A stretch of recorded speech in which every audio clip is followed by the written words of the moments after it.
I had a back surgery. I blew out a disc in my L5 S1. I blew my L5 out, and I think it's just over the course of life of lots of sports and activities beating up on my body. And I blew a disc out, had back surgery in February of '07, went to rehab, and tremendously came out stronger than I went in. And I was in pretty damn good shape when I went in, because I was playing tennis, snow skiing, water skiing, working out, and trying to keep myself fit. When I got out of rehab in June, they cut me loose to go play tennis and golf again.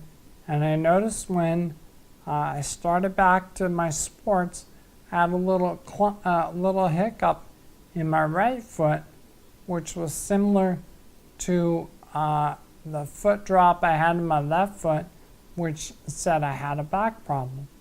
So I went about a month, and it got worse, and I couldn't plant on my right leg to play tennis.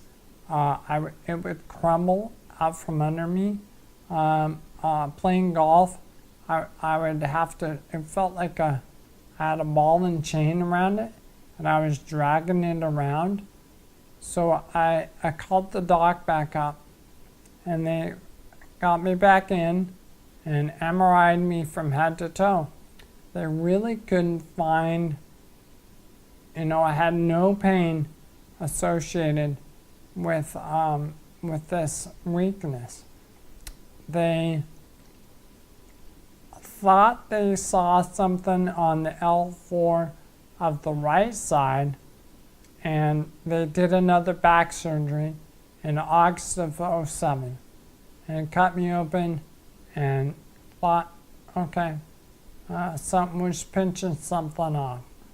Went through, that was August, September, October, November. In the middle of November, I had gotten worse in rehab.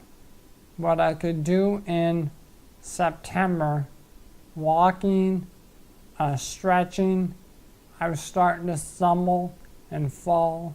I would wear the right leg out. That's when we thought it was something was more serious. So they sent me back to the neurologist or the neurosurgeon. The neurosurgeon looked at me and said, take off your shorts and your shirt.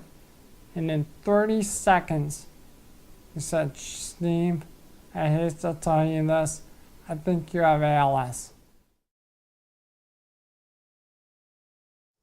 And I'm like, oh, whatever. Right. He goes, I'm going to send you to a smarter guy than me. And so we did. I went to a neurologist. And there was when I went to see the neurologist, between the first time and waiting for the results, obviously I got online and looked at what ALS was. I never really checked it out. And one of the typical things was a high-level athlete more likely to get it than anyone else. Now, they still don't know why. They did an EMG, and there's really no conclusive test for ALS. They rule out everything else. They test you for blood work, AIDS, leukemia E, and Lyme disease. My EMG came back. I had abnormalities in my right leg and my right shoulder. And the doctor said, prior to the EMG even coming back, he told me I had ALS. He thought I had ALS too.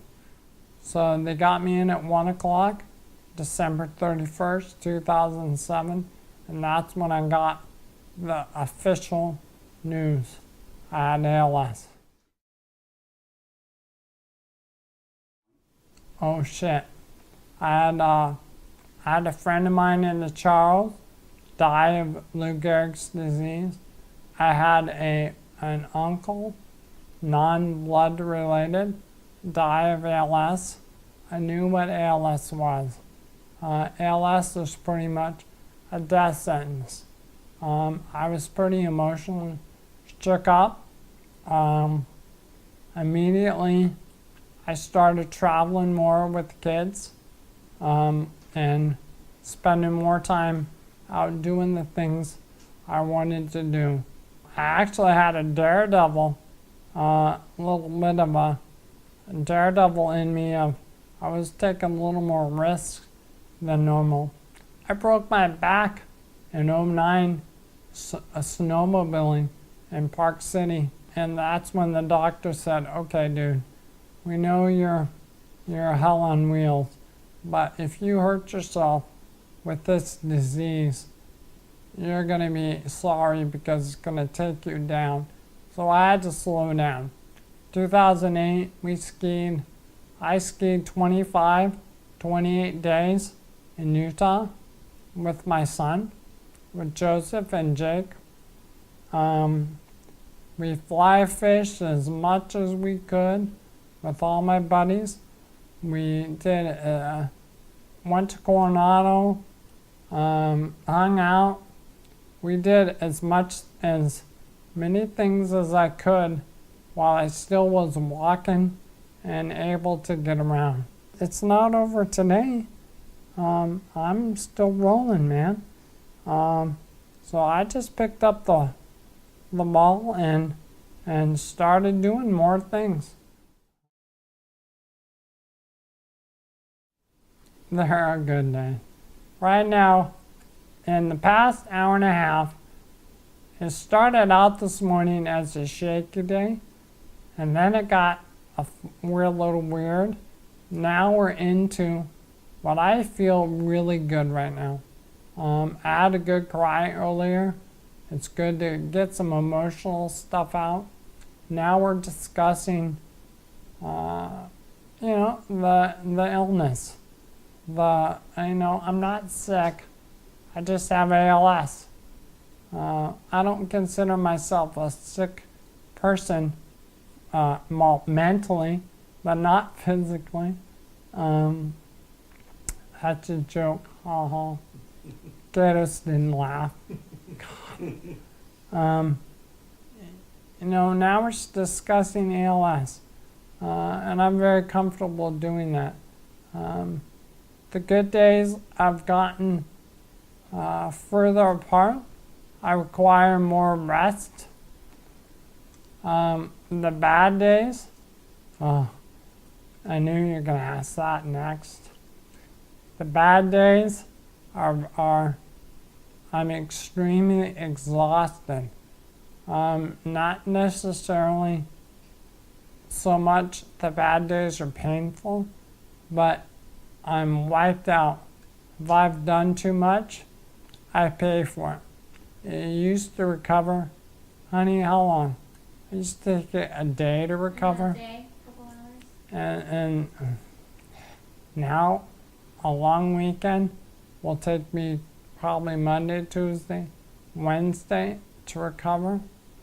When they're really bad days is when I have pain from all those back surgeries, which were 3 after I broke my back in the snowmobile. They had to do another back surgery. So between '07 and '09, I had 3 back surgeries. Well, back surgeries weaken the muscles of your back, and there's scar tissue all around the area. Well, when you sit on your butt all day, like I do, at this point I can't walk, and I do a lot of sitting, and I've lost so much weight. My nerves and everything are right there, and I'm sitting on them, and some days it's so excruciating that the medicine doesn't even help. Some days all I want to do is lay flat and rest. It's not permanent. Pain is, this too shall pass. And whatever happens one day is for today. Next day, I could wake up and it could be all different. As we started the day out today, this too shall pass. 2 hours ago, I did not want to be doing what I was doing. Now I'm in to a very good space, and I've got very good people around me today to make this comfortable to do this type of project. Thanks, Gatos. Thanks, Spank. Thanks, Maxie. Now I'm happy. I've learned that time heals, and you never know what the future is going to be from 2 hours to 10 hours to 12. Now, I might be a little tired at 6 o'clock tonight, but so what? I just have to plan around that.